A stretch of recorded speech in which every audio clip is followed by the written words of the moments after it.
Yo YouTube and welcome back. Last time on Corpse Party, Noriko found success. It happened again. He actually took someone out, the request of another. So, let's continue the adventure and see where it takes her from that point on. If you haven't yet, go ahead and hit that subscribe button, leave a like, and drop a comment on what is your favorite visual novel? Because I know I have a fair bit. There's an itch.io one that's about a cat. That's fantastic. All right, my friends, let's freaking go. I'm Noriko, stoic and unflinching. I'm Corpse Girl, successful and feared. I can kill people as easily as I can manipulate a photo. People like Tomoe should be scared of me. People like Tomoe shouldn't mess with me. I'm in control now. Climbing the steps to my apartment is always such a chore. I wish I'd moved into a building with an elevator, but I simply couldn't afford to do that when I first moved out on my own last year. These old apartment buildings creak and groan when you ascend the stairs. On top of that, you can hear the bustling of other people within their tiny homes as you progress up each floor. There's always a slight whiff of mold or mildew whenever I ascend the stairs. I want to chalk it up to the fact that the building is just so old, but it is possible some of the residents here don't keep their apartments very clean. At the very least, this neighborhood is decent. I feel safe in my home, even if it is small and cramped. And my neighbors are respectful. From what I can tell, not that I really know them at all. In fact, the only neighbors I have regular contact with are the very same ones I leech Wi-Fi from. Some middle-aged divorced guy named Kenji, who lives on the floor below me, and his daughter, Momo. Kenji's a decent enough guy. He works overnight, which unfortunately means Momo's left home alone a lot in the evenings. Momo's a sweet girl, perhaps 6 or 7 years old. Occasionally I hear her singing, drift up into my apartment. But it doesn't bother me too much. I mean, she's just a kid. It's the very same Kenji Momo that I bump into when I'm climbing the stairs this evening. Oh, good evening. Hello. We're just on our way to get some dinner. Isn't that right, Momo? Yes. That sounds nice. I hope you have a good meal. Thank you. Say, are you feeling okay? You look like you've been in some trouble. There's dirt or something all over that side of your face. I tilt my head and reach a hand to my cheek. Sure enough, dry muck has blended into my makeup and caked over my face. It seems like my eyeliner has smeared as well. Is this from when I fell in the bathroom? Damn it. Have I looked like this all day? Oh, right. I try to make up some lie so Kenji doesn't worry about me. I actually fell asleep on the train home, and I guess the seats were kind of dirty. Is that so? You should wash your face and do your makeup again. I can help if you like. I can't help but smile slightly at Momo's generous offer. Thank you, Momo. I'll be sure to wash up and make myself look nice again. You should go have dinner with your dad. The girl nods resolutely. Well, I hope you're okay at any rate. Have you been working hard at the bank?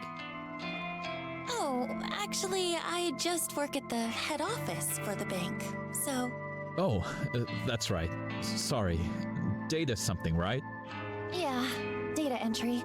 It's a bit dull, but I'm happy enough. That's good. That's very good. I know it's hard for kids like you to get good work in this economy. When you find a job like that, you really have to hold on to it. When I was your age, I could only find cleaning work. I must have had a dozen different janitorial jobs before I met Momo's mother. I blink a couple of times. It's not like I talk to this guy often. Really, we hardly know each other. Still, I've never heard him actually mention Momo's mother before. Most of the things I know about him, I've just pieced together from context. Mom? Of course, things are different now. I have Momo, and her mother isn't around anymore. Cleaning work doesn't cut it these days.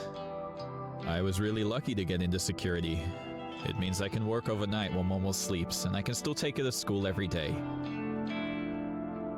Security. Of course. Now I remember.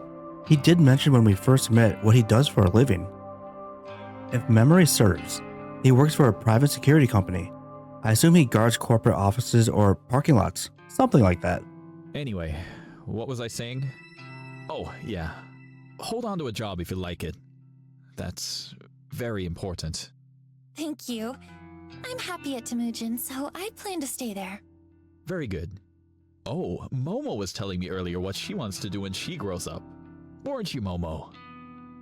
Dad? Come on now.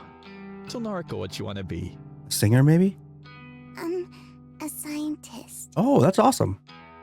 Wow, a scientist. That's a great job.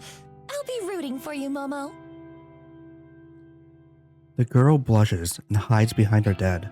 She's inherited her mother's book smarts, I'm certain. She definitely didn't get her brain from me. I just got street smart, so I hear you. Anyway, we're gonna get going. Enjoy your evening, Nariko. Thank you, you too. Bye-bye, Momo. Bye-bye. The two of them bow their heads and follow the rest of the stairs down. I continue up the next flight of stairs, reach the landing, then turn the corner to enter my own apartment. The place is dark because I always make sure to cut the lights before I leave. I can't afford to leave any electricity running. My rent chews through most of my salary as it is. I flick on the lights and feel relief as the living room illuminates. My faithful couch and TV emerge from the shadows, and I immediately feel at home. After throwing my keys and bag onto the coffee table, I slump down on the couch. What a day. I have an overwhelming urge to pull up my laptop and check my website for new requests, but my body's needs come first. I'm desperate for a hot shower. I'll need to cleanse my face, scrape the paint out from underneath my nails, and I'll definitely have to slip into a fresh set of underwear. Oh my lord, she did get excited, right? Whatever happened in that bathroom today took its toll on my body and my clothes. Well, the night is young. I can relax later. For now, it's time to start scrubbing.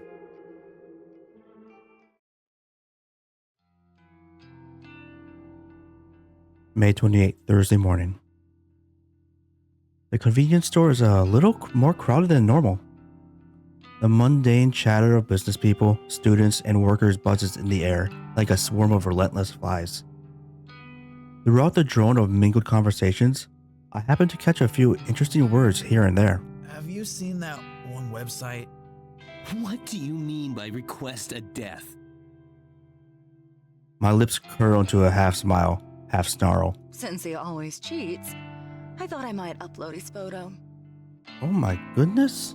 And you think Corpse Girl really exists? To hear so many people talking about Corpse Girl's website is enough to make my nerves tingle. However, I know they're not talking about it because of Akane Tsurumaki's death. As far as I can tell, her death wasn't reported to the news as a suspicious case. The only source of information I could locate was her obituary, and that didn't mention anything about foul play, so there's no way anyone could know that Corpse Girl was involved. People are talking about the website in the same way they always have. Like it's just an interesting topic of conversation, an icebreaker, one of those things you tell your friends to entertain them. And therein is my issue with the website as a topic of conversation. It's just an urban legend, a point of discussion that inevitably fizzles out and is forgotten. People talk about it. People visit the website out of curiosity, but very few people take action and request a death. That's the part that annoys me. If people don't actively participate, how can I prove myself to the world? How can Corpse Girl claim her victims if there are no victims to be claimed? As long as the website is simply a talking point, a myth, an icebreaker, then Corpse Girl's ambitions will remain unfulfilled. To be fair, I haven't yet provided a compelling reason for people to take the website seriously. The death toll is humiliatingly slow. I need to ramp it up and step up my game for Corpse Girl's sake. Until I manage to do that, people will continue to just simply discuss the website in hushed tones, like it's some taboo fantasy that shouldn't be spoken of. But with some more time and some more victims, soon everyone will know to fear Corpse Girl. Thanks to the constant drone in the convenience store, I barely register the quiet melody of a ringtone. Eventually, my ears become keen enough to pick it out, and I answer my phone. Hey. Good morning, Noriko. Is this a bad time? Not at all. I'm at the convenience store. Oh, good. I wanted to catch you before work. No worries. I actually meant to call you yesterday, but the day got away from me. That's okay. I wanted to ask if you spoke to Shinya yet? I sure did. Guess what? What? You start work on Monday. You'll be doing data entry with me. We might even get to sit near each other. Oh my gosh. Really? Are you telling the truth? Of course. When have I ever lied to you? Oh, Noriko. I'm so excited. Thank you. Thank you so much. Does this mean I can quit the maid cafe now? Yep. Quit today if you can. Oh my gosh. Thank you. Thank you. Allie, are you crying? I'm so happy. Making Aoi so overwhelmingly happy feels really good. I care so much for this girl. Her happiness is vital to me. Now remember, her previous job, her current job actually, is at the maid cafe, and she's got like a pervert boss, pervert customers that are always like just not correct, not the right way with her, you know? They're very wrong. So it's a good thing she's getting a new job. I owe you so much. And Shinya too. I know. I'll buy him a gift to give him on my first day. Do you think he'll like that? Yeah, I'm sure he will. That's a great idea, Aoi. What does he like? Managed to spill the answer to that without having to think twice. Crime novels. 100%. Oh, really? Oh, his dad is a detective, right? Okay, I can get something like that. Right now, I'm going to march into the cafe and quit.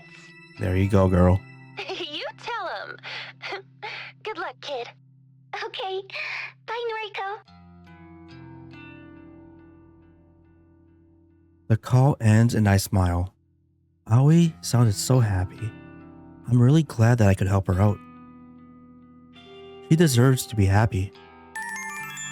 I barely have time to select a can of coffee from the line of refrigerated shelves before my phone rings again. Huh? Aoi? Sorry to call again, Noriko. I just, something was bugging me, so... What's up? Did I, this is going to sound stupid. Did I thank you for getting me the job? Oh, yeah, you did. A few times, I think. Okay, phew. I just wanted to check. It was bothering me, and I didn't want to come off as ungrateful, so, you know what? Just to make sure. Thank you, Noriko. Okay, I'm going now, really. Bye-bye. Bye, Aoi. The call ends and my brow furrows. That was strange, but maybe not so strange for Aoi. I guess she really wanted to be polite. I shrug it off and return to selecting my coffee for the day.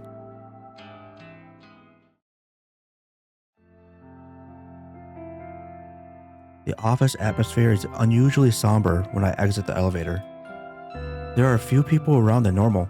Some executives I rarely see on this level are hovering around in one of the glass-screened cubicles to one side of the floor.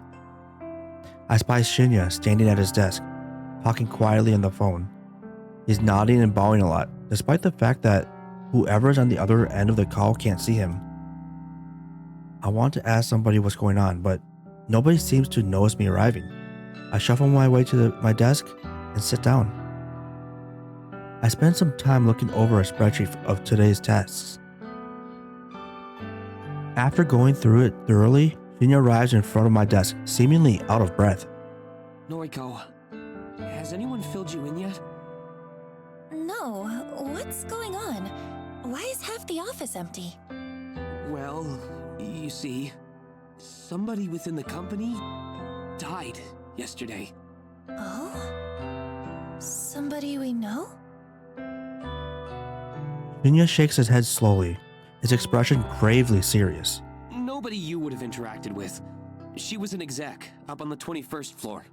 Apparently, she never showed up yesterday, but her coworkers just assumed she was taking a personal day. People started getting the news in the afternoon. She was involved in some sort of accident, and now she's... Dead? Shinya glares at me, his narrow pupils seemingly accusing me of being tactless. Yes. Dead. So, I mean, I get it's a tragedy and all, but how does this explain where everyone is today? You should have received an email sent out by HR this morning. Basically, everyone is being offered professional grief counseling. Seriously? I think some people are taking up the offer, but I suspect some other employees are using the opportunity to skip out on work. I was gonna say, if they don't know the person, why would they need to take the day off for grief counseling, you know? If I didn't know the person, I wouldn't even know how to react or how to feel because I didn't know them at all. It's kind of just like another person, you know? Regardless, what happened to Miss Tsurumaki was a tragedy. So unexpected. I blink a few times, getting ready to turn back to my computer. Miss Tsurumaki? Wait, what was her name? Huh? Ms. Tsurumaki. It should be in the email. She had a young daughter and everything. It's really sad. Akane Tsurumaki. Though I've never met her before, her face appears in my mind with startling clarity. Self-asphyxiation. An accident. You worked here?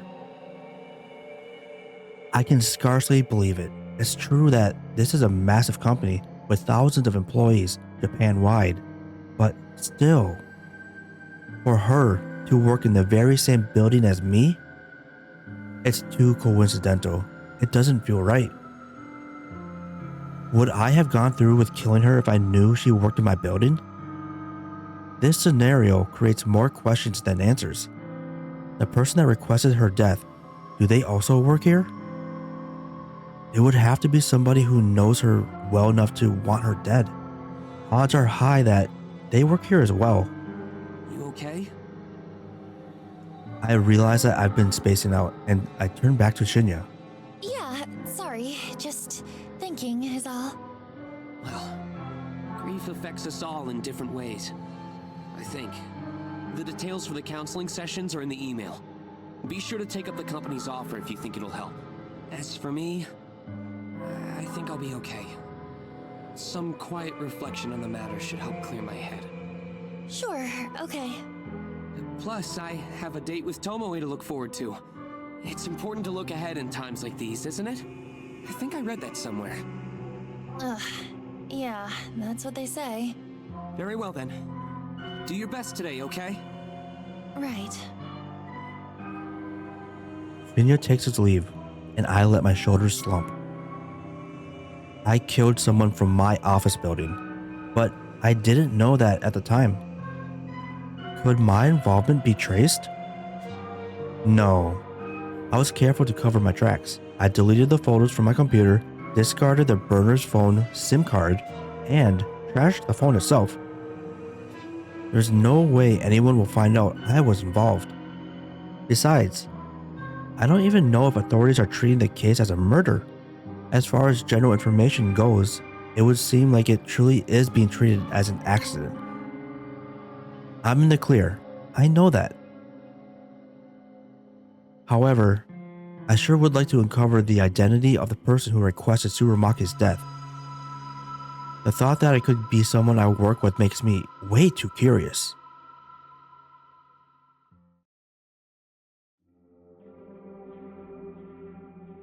Despite work being eventful this morning, the rest of the day passed quietly. Even Tomoe kept her distance from me. I wonder if I scared her off when I casually mentioned reporting her to the police. Not that I actually would report her. That would lead to the police getting mixed up in my life, and I can't really have that, considering my moonlighting occupation. Especially now that I know I have a connection to Tsurumaki. I brushed my hair in front of the mirror in my bedroom. I removed my makeup and revealed the ever so faint bruise on my cheek, a fading token of my fight with Tomoe. Since tonight is rather cold, I decided to snuggle up under the covers of my bed with my laptop. I crawled to bed and pulled the plush blankets up over myself. The warmth and softness is immediately comforting, and I have to fight the urge not to fall asleep here and now. To keep myself awake, I checked the requests on my website. I'm pleasantly surprised to find there are 2 new requests. 2 in one day. My heart begins to race, and I quickly open the messages. The first message reads, "Request details. Today, 11:14 a.m. local time. Victim's phone. Image attachment not found." No image attachment? What? I thought I configured the website to reject requests unless an image is attached. This is really irritating. I got my hopes up for nothing.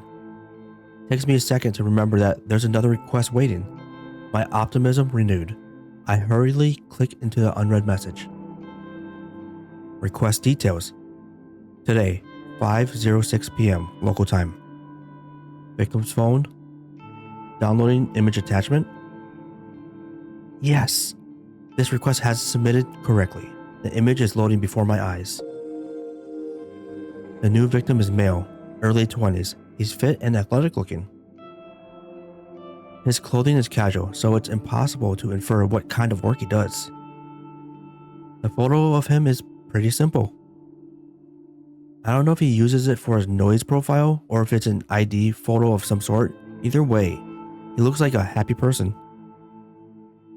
I'm not so naive to pretend I can't guess at the reasons this guy is wanted dead. Perhaps an ex has submitted his details after a bad breakup, or a jealous sibling wants him out of the picture.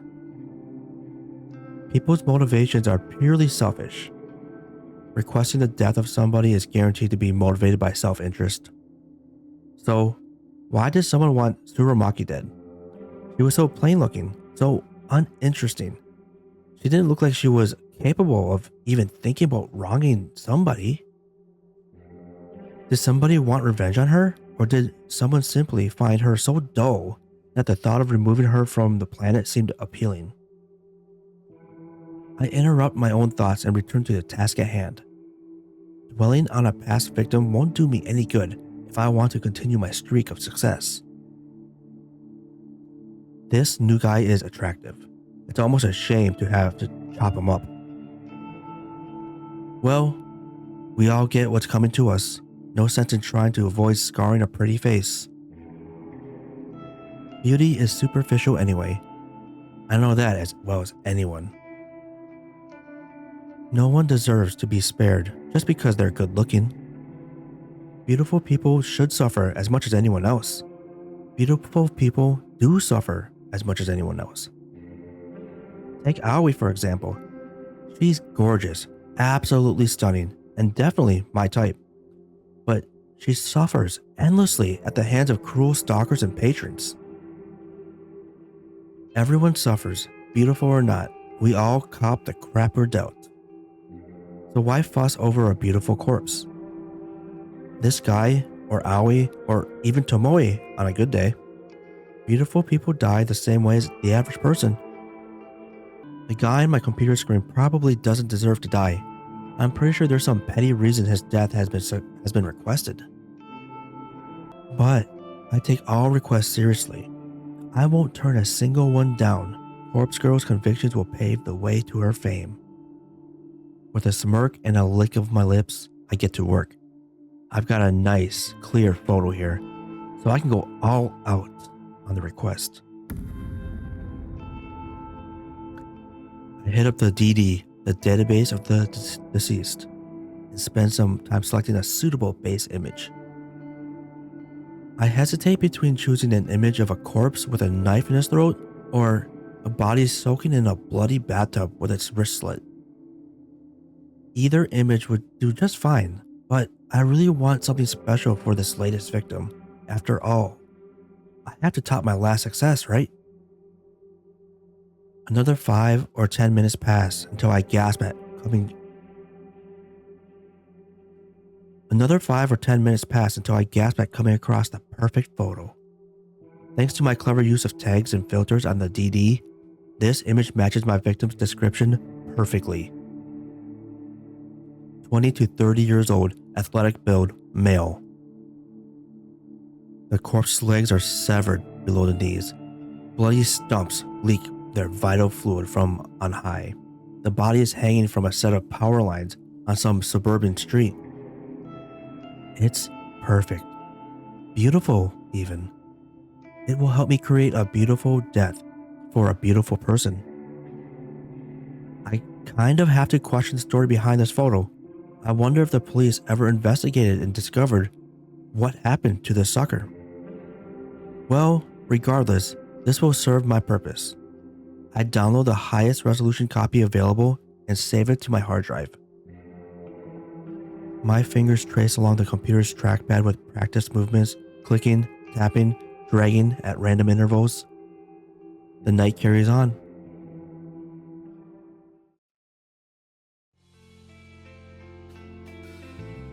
May 29th, Friday morning.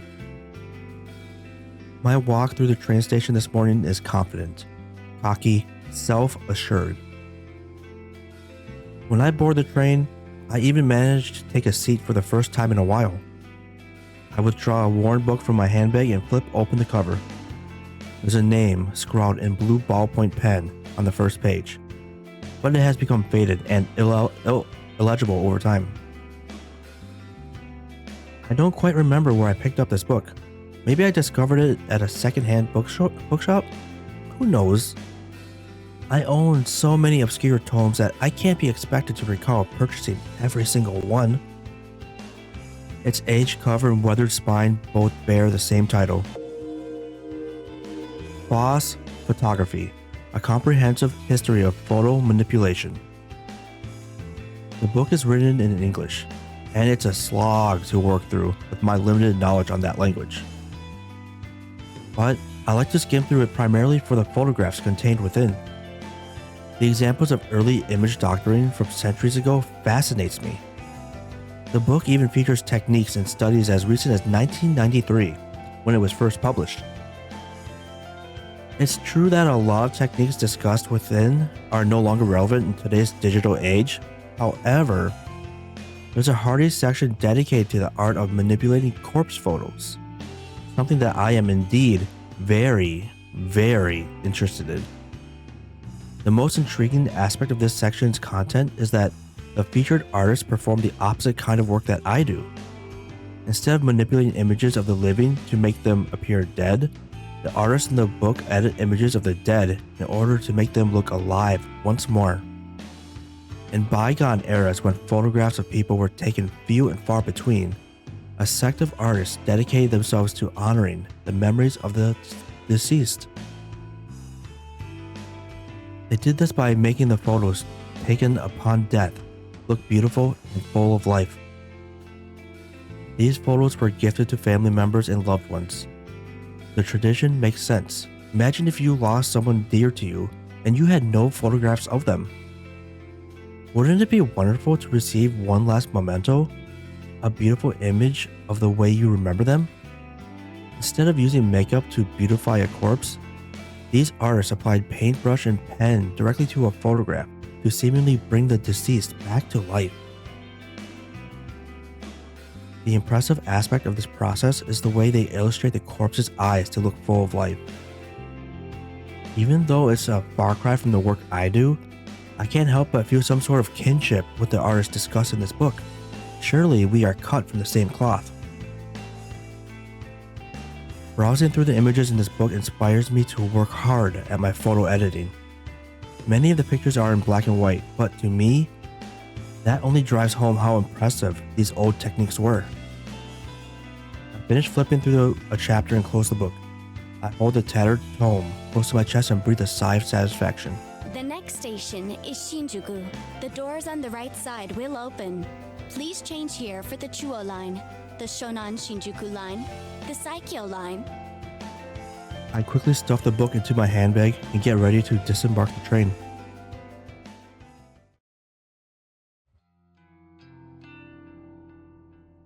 When I'm certain nobody's looking, I carefully open the lid of the large dumpster in front of me. The stench of rotten food and who knows what else assaults my senses, and I reflexively gag and sputter.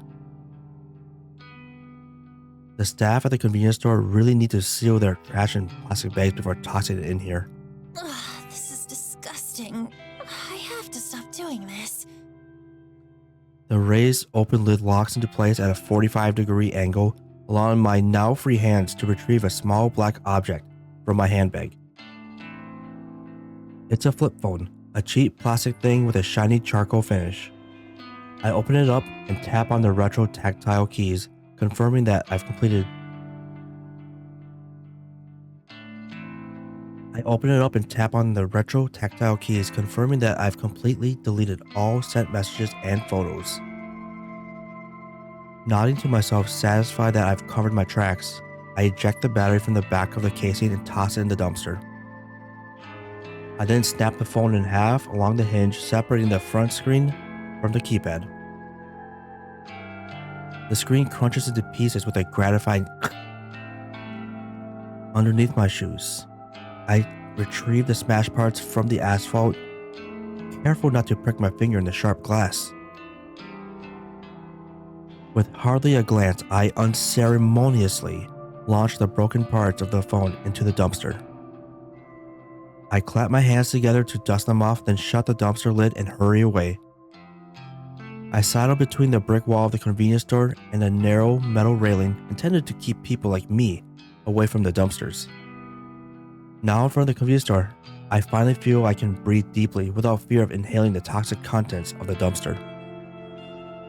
I let my lungs take their fill before nonchalantly crossing the street.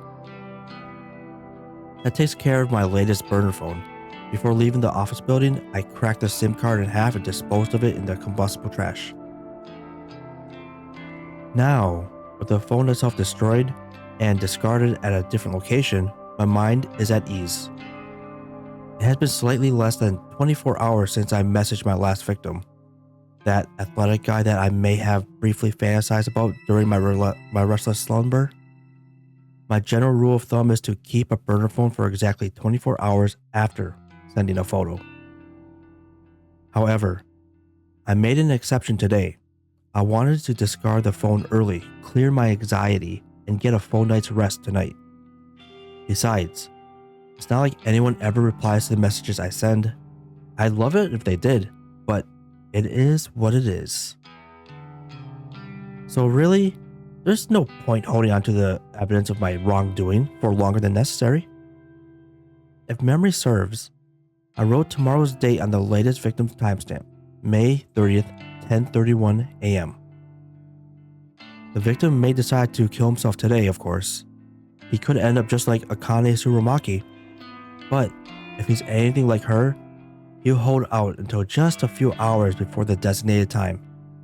He'll let panic and fear boil and build inside him until he can't take it anymore.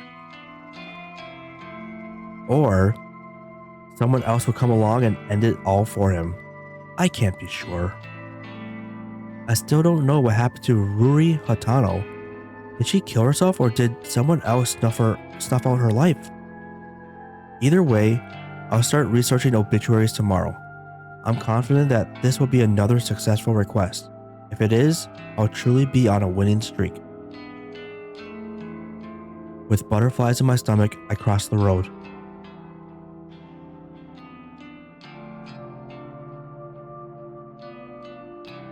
On my route home, I usually like to trek through the small park close to my apartment, provided the weather is decent.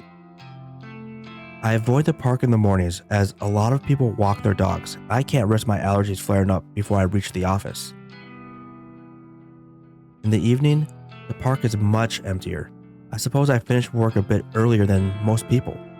So while everyone else is busy, I can enjoy the fresh air and scenery.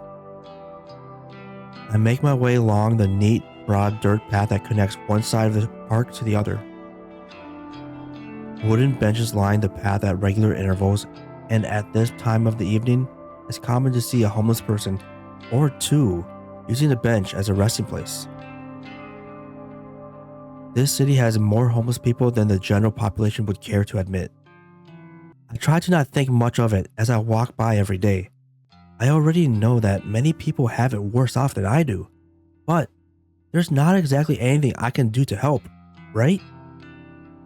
Should I be giving these people money that I can't afford to spare? Wouldn't I just end up homeless as well?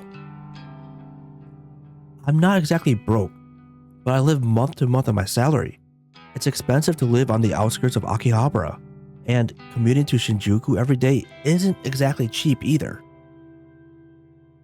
Then you add in electricity bills, phone, food. I mean, I don't eat unless I have to, but I'd starve if I didn't buy a meal every other day. And don't even get me started on the cost of the coffee I drink. If I'm lucky, I can score a can for 100 yen, but more often than not, I'm paying up to 150 for a single can. Even if I were to buy canned coffee in bulk from one of those huge variety stores like Don Quixote, I'd still only save a handful of loose change. And I wouldn't even have access to the familiar selection I get at the convenience store. I'm just thankful that I don't go out for drinks after work like most of my colleagues. If I had to go buy a few rounds of beer every week, my bank account would definitely dry up. By avoiding that kind of group outing, not only do I save money, but I'm also not forced to spend more time around people. It's a win-win situation. Realizing I'm trudging along the path at a snail's pace, I tell myself to speed up my gait. Toward the exit of the park, the silhouettes of two people on a bench come into view. The sound of laughter carries on the wind. I can't help but feel like I've heard the voices before. As I draw closer, a sinking sensation clutches at my stomach. Oh man, is it what's it, Shinji and Tomoe? I immediately get the urge to turn around, but I'm so close to home. Aha! It's Noriko! Fancy seeing her here. Oh my gosh, I think I was right. Noriko's here. Shinya, that's his name, not Shinji. Tomoe and Shinya. Tomoe glares and flips her long hair behind her ear with a shit-eating grin on her face.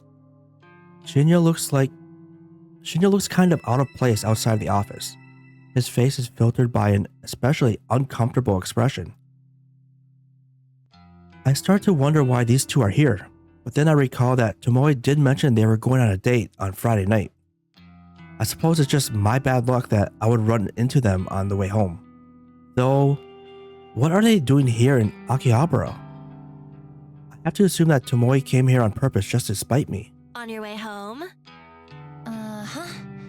How's your, date? We're having a blast. Right, Chen? Yes, of course. A great time. I wonder if Tomoe has been dragging Shinya along against his will. Okay, well, I'll leave you to it. Hey, we're gonna grab some chicken. Why don't you come with us? It wouldn't really be much of a date then, would it? No thanks. I can't think of any worse way to spend an evening than eating with Tomoe. Please come with us, Noriko. Oh, what? Shinya has a dejected look on his face. It's pitiful, but he brought this date on himself. Why should I have to bail him out? Sorry, I've got things to do tonight. Are you sure you're not just avoiding eating? Afraid to gain a bit of fat? I honestly don't know what to say to that. Say, Shin, you ever seen Noriko eat anything? Well, now that you mention it, she never seems to eat at the office. I eat at home, if that's okay with you. It's not completely a lie. Sometimes I eat at home. Sometimes I don't eat at all. Come on, come get some chicken with us. You can throw it back up or whatever afterwards if it makes you feel better. Dear God. She's starting to get on my nerves. I swear.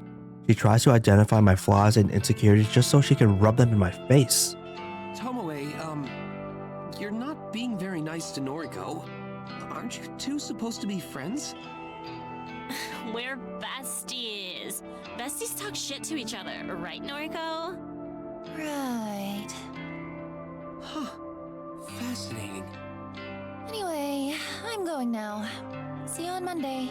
Okay, see you then. Buzzkill. She's such a drag. I let Tomoe's words hang in the air as I walk past her. I'm pretty annoyed that she dragged Shinya all the way here just to taunt me. Is this her idea of a good date? Does she care about Shinya at all, or is this whole thing just to annoy me? Tomoe dating Shinya doesn't even get under my skin. I don't have feelings for him after all. What does get on my nerves is simply the fact that Tomoe is trying so hard to get on my nerves. Of course. It wouldn't be fair if I could carry on my way home without one final interruption. Tomoe calls out to me again. Your friend Aoi is gonna start work with us on Monday, yeah? Oh, fun. I can't wait to meet a friend of Noriko's. I will say I love the green for Tomoe's eyes. They chose a fantastic color. I grimace. I suppose Shinya told her about that. I turn back to face them both. Don't even think about messing with Aoi. That girl has dealt with enough crap at her last job. Oh, has she? Maybe big, strong Noriko can protect her now. I'd do anything for her. She's my best friend. If you had any friends of your own, you'd understand what that feels like. Well, I got plenty of friends, and only some of them are sluts like you. Yeah. I'm going. I finally manage to disengage from the conversation, even with Tomoe's mocking laugh piercing the air. I exit the park, cross the road, and walk down the block leading to my apartment. Tomoe. I have to wonder if that girl exists solely to irritate me. I have to tell myself she's not worth my time. I can't let her taunts get to me. Grin and bear it, as they say. That's what stoic, unflinching Noriko would do. Running a hand through my hair, I smile and approach my apartment building.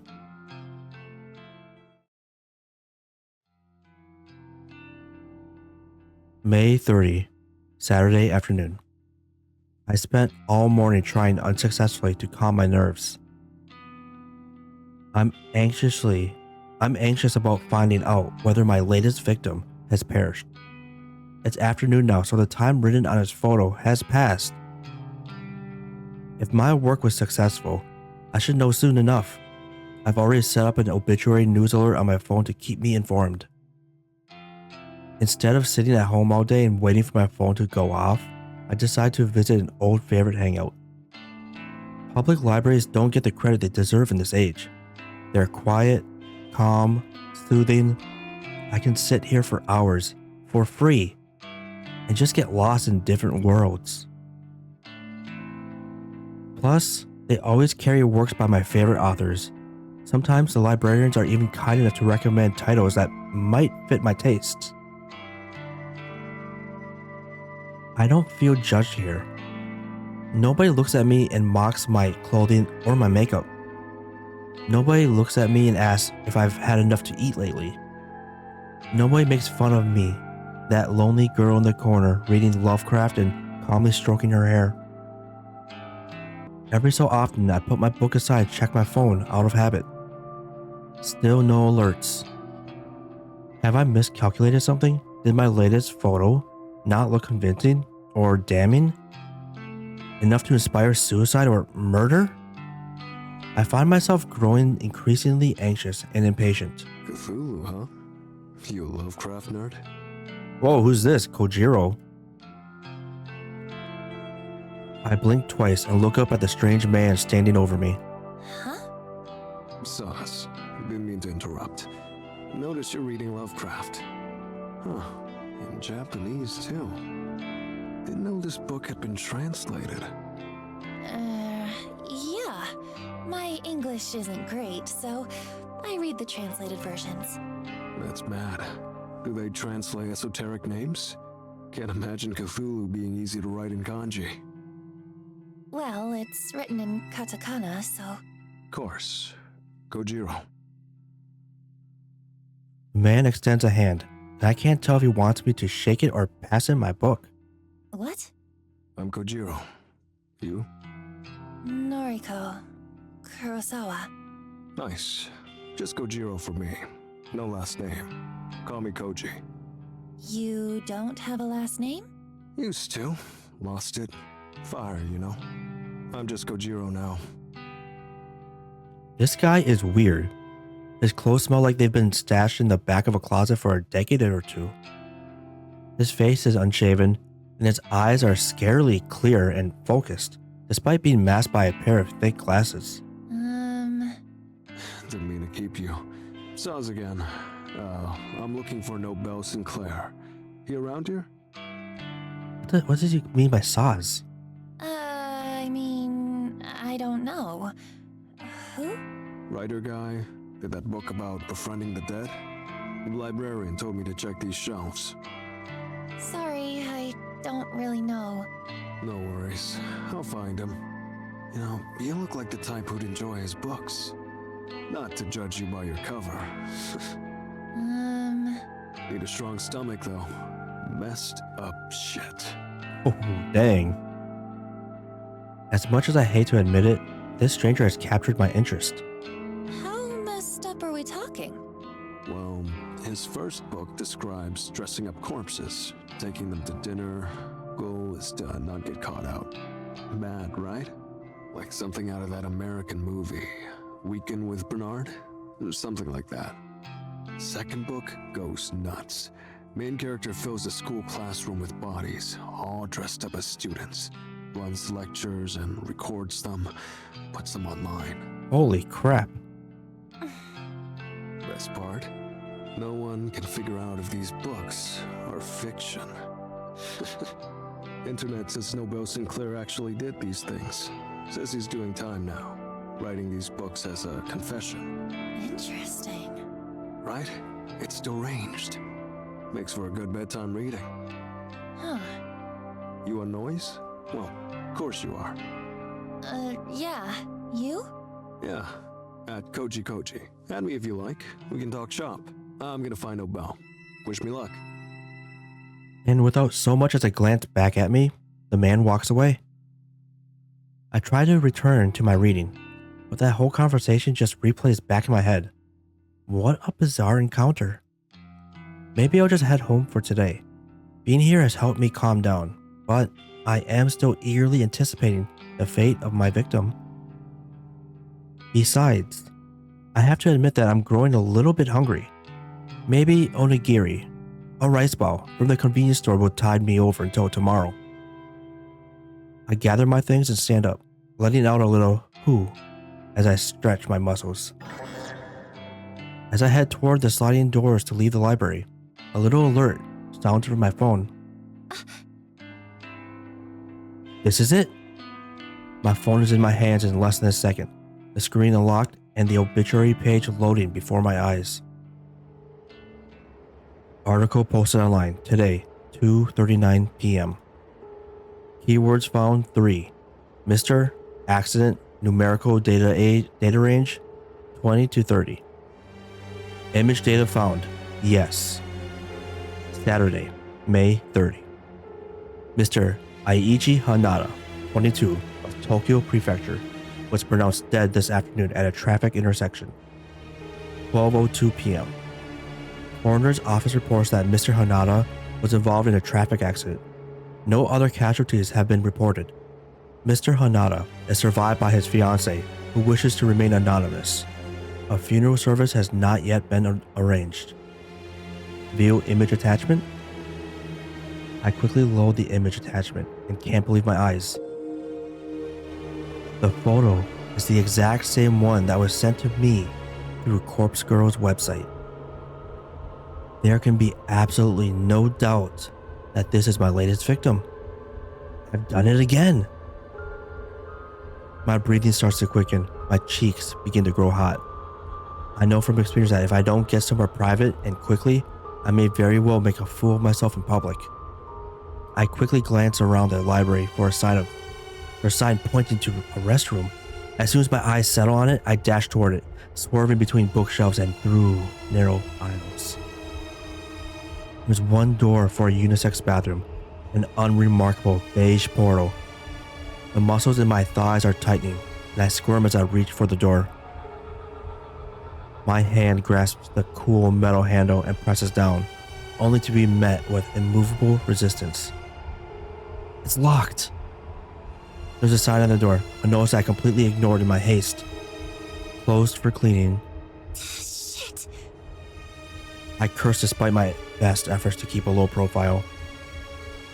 My head turns frantically, looking for somewhere, anywhere, that I can sit down and remain out of sight while my body reacts erratically to my latest success. Yo, you busted?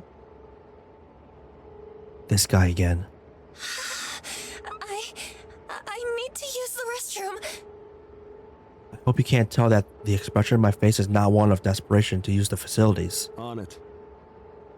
To my surprise, Kojiro strides up to the restroom door and begins to slam his fist against it. Hey, cleaning time is over. Get out of there. Oh wait, why does he work here or something? No, the librarian had to tell him where it is. What the heck? I hear a panicked yelp from within. Kojiro's commanding voice was more than a little intimidating. Within seconds, a terrified old woman emerges. She wheels her cleaning trolley around us, follows quickly and disappears from sight. All yours. About to hold it. Thanks. Oh my lord. Here we go. I dash past Kojiro, unable to believe what is happening here. I slam the door behind me and slip into a cubicle. As soon as I sit atop the toilet's closed lid, my legs begin to shake uncontrollably and I have to lean backward to steady myself. Eiichi Hanada is dead, killed in a traffic accident. That could mean anything, but I'm willing to bet that I caused his death. After seeing the photo of his dismembered corpse, he might have purposefully crashed his car. Or perhaps someone else rammed his vehicle intent on murdering him on behalf of Corpse Girl. I still don't know how my power works. I don't know why these victims end up dead. But the cause of death ultimately doesn't matter. What matters is that Corpse Girl is victorious once more. I find myself panting, squirming, struggling to restrain myself. My vision fogs, my knuckles clench, and within barely a fanfare, I begin to cool down all of a sudden. Just like that, the overwhelming urge to explode simply flutters away. Huh? My breathing regulates. My legs solidify and rest firmly on the ground. This experience wasn't nearly as staggering as last time. Maybe because I was so confident that this victim would die. My body already prepared itself for it. Have I already become desensitized to my ability to wield death itself? I won't pretend that I'm not disappointed. That exhilarating feeling I experienced last time, the complete and utter loss of control, it was addicting. I craved experiencing it again. Still, I need to remind myself of the most important thing. I fulfilled the request issued to Corpse Girl. That's 2 new victories in a row. 2 victories in a single week. As long as requests keep coming in, I can keep achieving my goals. I can do this. Full of confidence and feeling steady once more, I exit the cubicle and I leave the bathroom.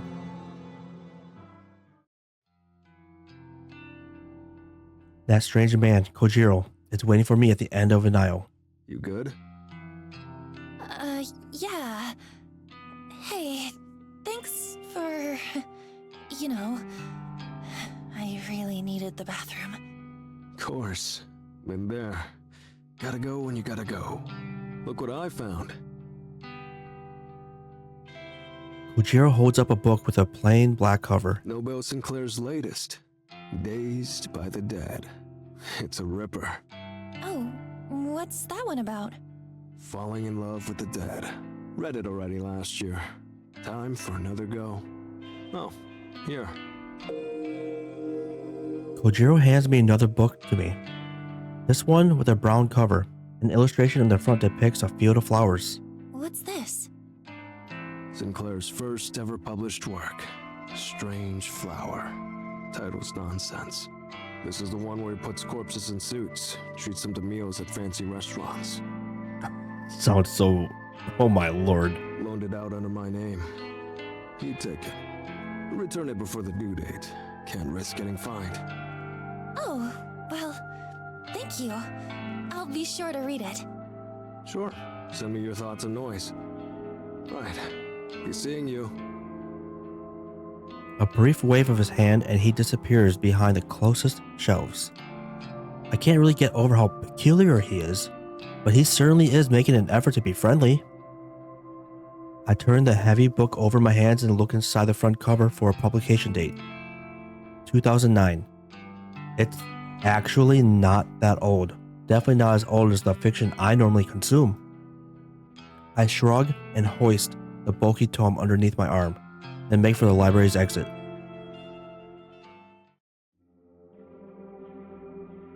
I feel uncommonly hungry on my way home, so much so that I decide to stop by a restaurant and get some dinner. I wonder if killing stirs my appetite. I often pass this establishment when I exit the train station in Akihabara. It's an old venue that serves traditional Japanese food as well as popular Western dishes. To say that I've always been curious about eating here would be accurate. I've been working hard lately, achieving my goals. I can afford to treat myself to a cooked meal, right? Why do I find it so hard to justify that? I'm even going to eat at a booth tonight, another rarity for me. A waitress guides me to an empty booth and I slide in before looking at a menu. The house specialty, according to the menu in my hands, is grilled eel. Not exactly my favorite. In fact, seafood of any variety doesn't sit well in my stomach. I decide to pass on the specials and order something I know I can digest. Amo rice. Amo rice does sound good. I used to eat it a lot as a kid. Omelet, rice, and ketchup. What's not to like? Plus, it's only 700 yen before tax. The waitress returns to take my order, and I confidently point out what I'd like. She offers me a smile and hurries off to the next table. Perhaps my recent victory streak has given me a courage boost, because I hardly feel awkward or anxious sitting here, surrounded by people eating and drinking on all sides.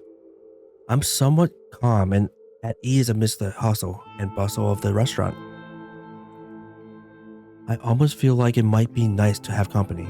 A friend, perhaps Aoi, or even Shinya, might be nice to talk and pass time with. Oh well, in a way, I do have some company. I retrieve a book from my handbag. The very same book Kojiro lent to me, and I open it up to the first chapter. Strange Flower.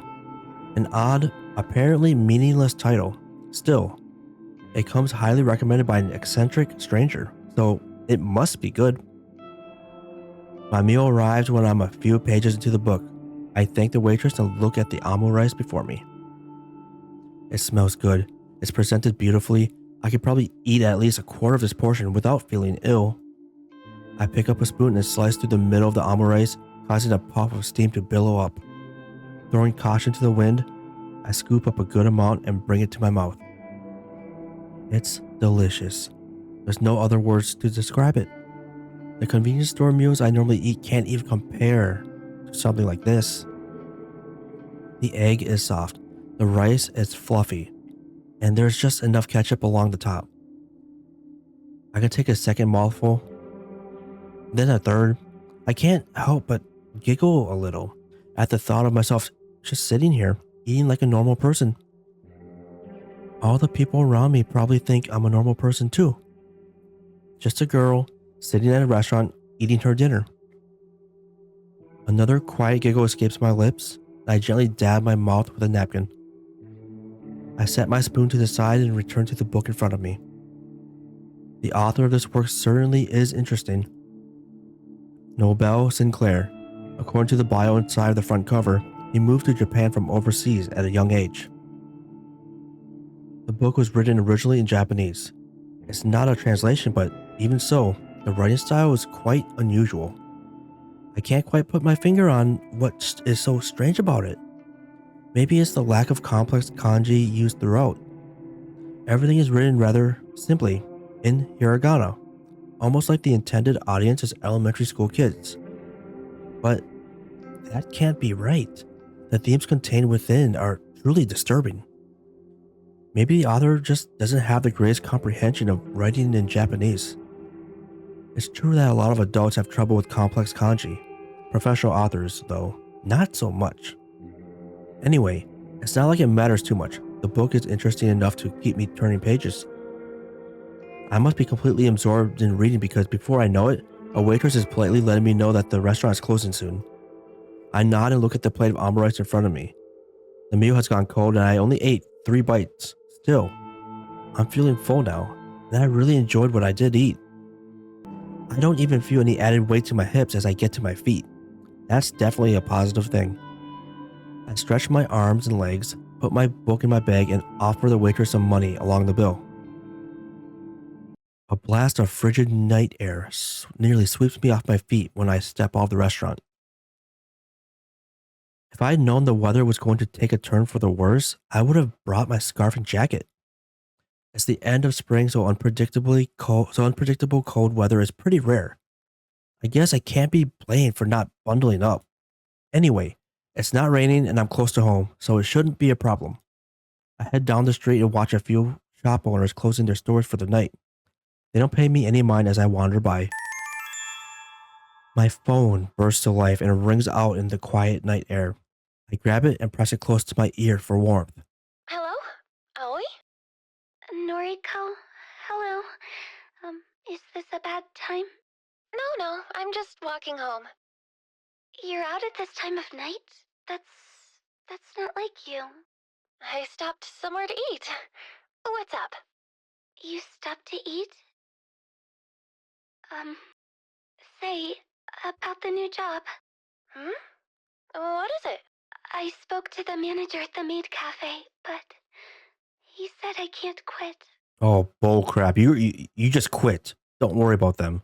He said that? Oh, well, it's not up to him. You have every right to quit. Did you tell him you've landed a new job? Yes, I told him. But he said he spent so much time and money training me that if I quit now, he'll treat it as stealing from the company and he'll call the police. What a load of crap! Hang on. Are you at the cafe now? Yes, I just finished my shift. We're closing up. I'll be right there. I'm only a minute away anyway. I'm going to give your manager a piece of my mind. There we go. Oh, we love Noriko. No. Noriko, you can't... Just watch me. I'll be right there. I end the call despite Aoi's objections. All right, we're going to end it there. All right, so there we go. We got another success. But at the end of this, episode here, Aoi's not allowed to quit her job. She's got a bully of a boss saying she's going to take it to the police for stealing from the company. I say that's bullcrap. Different culture, of course, but bullcrap. I'm glad that Noriko is on the move, Well, we'll find out next time. So stick on by. Until next time, take care and peace.